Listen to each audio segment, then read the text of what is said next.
Floyd, I hope you guys don't have any plans for later tonight. You've got a politician running for office and a lawyer speaking to you tonight. So we're liable to be here for a while. All we need is a preacher now. That's right. Well, look, guys, here's the deal. Most of you know me. I'm a VCDL member. I'm also a member of the Gun Owners of America. Had a concealed carry permit since I was 21. That's been a few years ago now. So, in fact, I'll be 55 on the 27th of this month. So, I know you're looking and thinking, gosh, Floyd, you don't look a day over 40. I get that a lot. Don't worry about it. The reason I'm running, quite frankly, is I've had it way past up to here, as I'm sure most of you have. It's not just with the Second Amendment issues, which both parties seem to be all too willing to compromise on and strip us of. But there are several other issues that my current representative has voted for that I'm just not at all happy with.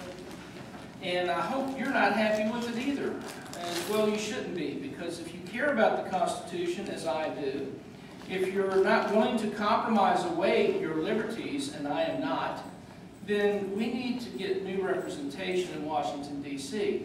I don't mean to hurt any feelings by saying this, but I used to be an NRA member. And the reason I left the NRA years ago and went with the GOA is because I'm not willing to compromise when it comes to my liberties. And I saw that happening all too often on too many bills that were coming before Congress. I'm not going to compromise with the Constitution, folks. I'm not going to compromise with my liberty. And when I say my liberty, I mean our liberty, everybody's liberty, the Constitution. You don't achieve liberty, you don't get the freedom that we deserve as Americans, it's our birthright, when you compromise it away a little bit at a time. I'm simply not going to be part of that. Now, recently, Mr. Cantor voted for something, I know you've all heard about it, the NDAA, National Defense Authorization Act. And some of you may have read it, maybe you haven't. If you haven't, Joe Capciotti's got some pages back there he's printed off, some research he's done. You're welcome to come back there and take a look at it. Among the other things that the NDAA does is it gives the federal government, particularly the executive branch, more power and authority over our lives. The ability to say, for example, well, that guy's a potential threat. He might have terrorist leanings. He might have talked with some terrorist organizations. So rather than present evidence and get a warrant and charge him and take him to court, we're just going to lock him up. No due process. You don't get to talk to a lawyer. You don't get to confront your accusers. You don't get a speedy trial by a jury of your peers. They'll just lock you up until they decide to let you go. Well, now, why should that concern us? We're not terrorists. Are there any terrorists in this room? Absolutely. Anybody? Yes. Well, you joke, but if you're carrying a gun right now, you are a potential terrorist, according to our Department of Homeland Security. Now, with that in mind, should we be giving more authority to an obviously socialist administration that wants to strip us of ever more liberties? Well, guess what? Eric Cantor must think so, because he voted for that bill. Not only did he vote for that bill, but in the past, when he was in the General Assembly, he also voted for the one-gun-a-month bill. And he never apologized to the voters of Virginia for that. He also voted to restrict certain self-defense shotguns, and has never apologized for that. This goes back to 1993. My point being, he obviously has a history of being willing to compromise when it comes to your gun rights. Now, I could go into the economic reasons why he's done a bad job. TARP, PEPFAR, raising the debt ceiling, we all know that. But with us, the Second Amendment is a big issue, is it not? Yeah. We're gun owners, we believe in the Second Amendment. The Second Amendment exists, and I know you guys know this, I'm preaching to the choir, but it's not about duck hunting. And it's not about being able to protect yourself from a carjacker, although it certainly serves that purpose. The Second Amendment exists so that the government cannot usurp our liberties. We have the means of fighting back. Was it Yamamoto that said he would never invade mainland America during World War II? Because there'd be a gun behind every blade of grass. Well, let's hope he was right. And let's hope we don't have to prove that. But the point being, when you do things like voting for H.R. 6166, this was under the Bush administration, by the way, the Military Commissions Act of 2006, gave more authority to the executive branch and to military tribunals on U.S. citizens. The executive branch could more easily declare war or commit troops around the world without seeking the approval of Congress. And I don't mean the approval in the fact that, oh yeah, go ahead. I mean a vote and declare war. Well, this was just a precursor to the NDAA. Of course, you now know Mr. Cantor voted for H.R. 347, the Federal Restricted Buildings and Grounds Improvement Act of 2011. That sounds really innocuous, doesn't it? I mean, come on, guys. What's wrong with the Federal Restricted Buildings and Grounds Improvement Act? We're just looking to improve federal grounds, aren't we? How many of us have ever been in Washington, D.C. to protest a potential bill that was coming up before Congress? Anybody? Tea Party people in here? Come on, guys. Well, guess what? If the person you're going up there to protest now is being protected by the Secret Service can now decide whether you get to protest or not.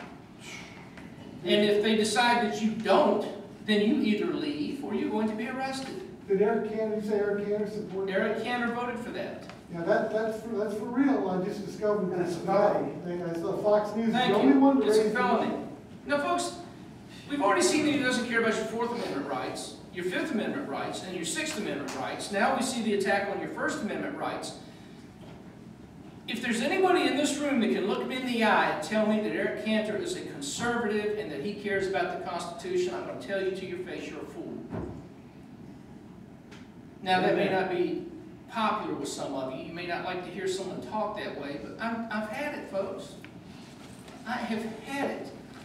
Because I'm not just running for office. I live in Virginia. I have to live with these rules. I have to live with these laws. My children have to live with them. You have to live with them. And until we stop closing our eyes to the fact that it's Republicans that are doing this to us as well as Democrats, they're just going to keep doing it to us. Well, this year you have a choice. You don't have to worry about that old split vote thing. I'm challenging Mr. Cantor in the Republican primary on June 12th. So you have a choice now between a conservative, constitutional Republican, that would be me, or a progressive, grow the government Republican, that would be my opponent. And don't just take my word for it. I'm going to tell you what I've told every group I've spoken to this year. Look it up. Do your homework. Joe's done his. He's got a whole stack of papers back there of bills that Mr. Cantor has voted for that restrict our liberties and grow the government and spend more money.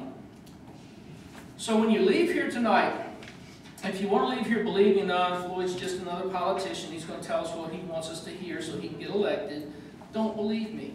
Look it up. And if you can look it up and then you think I'm lying to you, don't vote for me. But I'm telling you right now, I'm willing to say the things I'm saying because I know that once you do the research and you look at these bills and you look at his voting record, you're going to see that I'm not as crazy as you may think I am. That this guy has grown the government, he has usurped our civil rights, and if as Americans, especially people who care about the Second Amendment, we don't just care about the Second Amendment, do we? We care about all 10 of the amendments. We care about the Constitution. So we better get our minds right and decide we're going to stop voting for people who are willing to compromise away the Constitution. You can do a few things to help me. Back there on the table, I have a yellow legal pad and a pen. Please, if you're willing to volunteer to help my campaign by knocking on doors, making phone calls, handing out literature, whatever, put your name and contact information. If you prefer email, use email. If you prefer a phone number, put that. Tell your friends and neighbors and family. Let them know, June 12th, no excuses, you got to get out and vote. Here's your chance. If you want to get rid of this career politician, you've got to get out and vote on June 12th. I don't care if it's raining, I don't care if it's really hot, I don't care if you got to stand in line for 30 minutes. This is too important to make excuses. I've got business cards back there. I would ask you to pick one up. It's got my website address, my email address, and the phone number for the campaign. If you have any questions, I'm going to be here after the meeting. Feel free to come up and ask me. If something occurs to you later after you get home, email me. Let me know what it is. I'll be happy to answer your questions. You're going to find one thing, and Pat can attest to this, Joe can attest to it. They know me from the last campaign. If you ask me a question, I'll answer it. If I don't know the answer, I'll tell you I don't know the answer. But guess what? When I look for the answer, it's going to be based on one thing and one thing only. Is it constitutional? If it's not constitutional, I'm not going to support it and I'm not going to vote for it. Period. So there it is. June 12th, help me to help you return constitutional governance to Washington, D.C. Thanks for your time.